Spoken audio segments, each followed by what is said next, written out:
माफ करा महाराज, तुमच्या विचारांना, तुमच्या संस्कारांना आम्ही विसरलोय. हो, खरंच विसरलोय.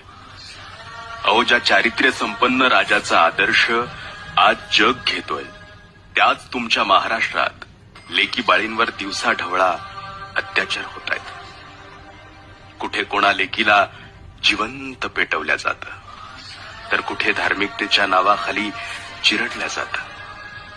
राज, तुम्ही आयुष्यभर स्वराज्यातील प्रत्येक मायमाऊलींना तळहाताच्या फोडाप्रमाणे जपलात, पण आज त्याच लेकीला न्यायासाठी वनवन भटकावं लागतंय. का, कशामुळे माहिती नाही. राज, लहान तोंडी मोठा घास घेतोय.